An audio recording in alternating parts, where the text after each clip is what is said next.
TRP విషయంలో rocket లాగా దూసుకుపోయిన serial. అభిమానులు ఎప్పుడెప్పుడు సీరియల్ వస్తుందా? ఈరోజు ఏం జరుగుతుందా? అని ఎదురు చూసేలా చేసిన సీరియల్. అదేనండి 'గుప్పెడంత మనసు'.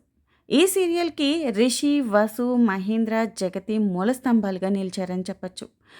రాను రాను సీరియల్‌లో ఈ మూల స్తంభాలను కూలదోస్తున్నారా? అనే అనుమానాలు అభిమానుల్లో రేకెత్తుతున్నాయి. మొదటగా జగతి క్యారెక్టర్‌ని ఎందుకు చంపేశారో తెలియకుండానే చంపేశారు. సరేలే రిషి, వసు ఉన్నారు కదా! రిషిధర బంధాన్ని అలా లాక్కెళ్తారులే అనుకున్నారు. కానీ ఇంతలో ఏమైందో తెలీదు. రిషి నెమ్మదిగా సీరియల్ నుంచి తప్పుకోవడం మొదలుపెట్టారు. రిషి లేకుండా గుప్పెడంత మనసు అంటే మనసు లేని గుప్పెటలా మిగిలింది. ఇప్పుడు వసుధర ఒక్కరితే సీరియల్‌ని ముందుకు లాక్కెళ్తోంది. అయితే అందులో కూడా పెద్దగా పసలేనట్టుగా అనిపిస్తోంది. ప్రతిరోజు అభిమానులు 'రిషి వస్తే బావున్ను, సీరియల్ చూడబుద్ధి కావడం లేదు' అని రెగ్యులర్‌గా కామెంట్స్ చేస్తూనే ఉన్నారు. అయితే 'రిషి' రాకపోవడానికి కారణం ఏంటో మనకు తెలియకపోవచ్చు కానీ సీరియల్ టీమ్‌కి తెలియకుండా ఉంటుందా? కదా!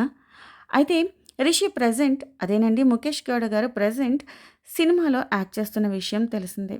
అయితే 'రిషి' లేకుండానే 'గుప్పెడంత మనసుని' అదే పోస్చర్‌తో రన్ చేస్తున్నారు అంటే 'రిషి' ఏదో ఒక టైంలో మళ్ళీ సీరియల్‌లోకి రీ ఎంట్రీ ఇచ్చే అవకాశాలు ఉన్నాయి అనే ఆశలైతే కల్పిస్తున్నారు అభిమానులకి. ఈరోజు ఎపిసోడ్‌లో ముఖ్యంగా చెప్పాలి అంటే, వసుధార మళ్ళీ రిషిని ఇన్ని రోజుల తర్వాత తలుచుకున్నట్టుగా మనకి ఎపిసోడ్‌లో చూపించారు. "రిషి సార్ మీకోసం 1000 కళ్ళతో ఎదురు చూస్తున్నాను. ఎప్పుడొస్తారు?" అని చెప్పి చాలా బాధపడుతున్న సీన్ మనం చూడొచ్చు. ఇందులో మహేంద్ర కూడా వచ్చి, "అమ్మ వసుధార నువ్వేం బాధపడకు. రిషి త్వరలోనే వస్తాడు. ఎక్కడున్నా నేను తీసుకొస్తాను" అని మనకి చెప్తున్నారా నమ్మకంగా? లేకపోతే వసుధారకు చెప్తున్నారో అర్థం కాలేదు కానీ, రిషి గురించి టాపిక్ అయితే చాలా ఇంట్రెస్టింగ్‌గా ఉంది. ఇంతలో శైలేంద్ర వచ్చి గ్లాస్‌ని పగలగొట్టి, "ఇది ఇప్పటిదాకా నా చేతిలో ఉంది. ఇప్పుడు లేదు. అలాగే రిషి కూడా ఇదివరకు ఉన్నాడు. కానీ ఇప్పుడు లేడు అంటే ఇంక లేనట్టే" అని కన్ఫర్మ్ చేస్తూ ఒక డైలాగ్‌నైతే చెప్పడం జరిగింది. దీన్ని బట్టి ఏం అర్థం చేసుకోవచ్చు అనేది అభిమానుల్లో కొంచెం అటు ఇటుగా డిప్లొమాటిక్ సిట్యుయేషన్ అయితే క్రియేట్ అయిందనే చెప్పొచ్చు. కానీ సీరియల్‌ని ఆపకుండా ఏదో ఒక విధంగా ముందుకు తీసుకెళ్ళాలి అని టీమ్ చేసే ప్రయత్నాల్ని మెచ్చుకోవచ్చు. కానీ సీరియల్ ఎంత ముందుకు వెళ్తున్నా దాంట్లో ప్రాణం లేనట్టుగానే కనిపిస్తుంది.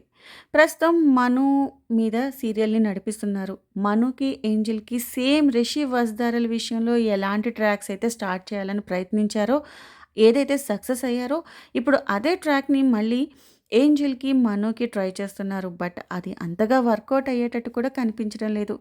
కానీ ఈరోజు ఎపిసోడ్‌లో నాకు నచ్చిన విషయం ఏంటంటే వసుధార నోటితో మనకి ఇండైరెక్ట్‌గా చెప్పిస్తున్నారా త్వరలోనే రిషి రీ ఎంట్రీ ఉండబోతోంది అని.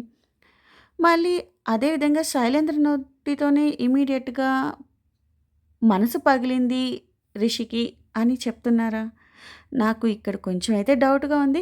బట్ ఎక్కడో ఒక చోట ఆశ అయితే ఉంది. 'రిషి' లేని 'గుప్పెడంత మనసు', 'రిషి' లేని 'వసుధార' అంత కంప్లీట్‌గా అనిపించట్లేదు కాబట్టి, ఏదో ఒక విధంగా 'రిషి' మళ్ళీ మనకి స్క్రీన్ పైన అది 'గుప్పెడంత మనసు' స్క్రీన్ పైన కనిపిస్తారని ఆశ కలిగింది. మరి మీరేమనుకుంటున్నారో కామెంట్స్‌లో తెలియచేయండి. మీ కామెంట్స్ కోసం వెయిట్ చేస్తూ ఉంటున్నాను.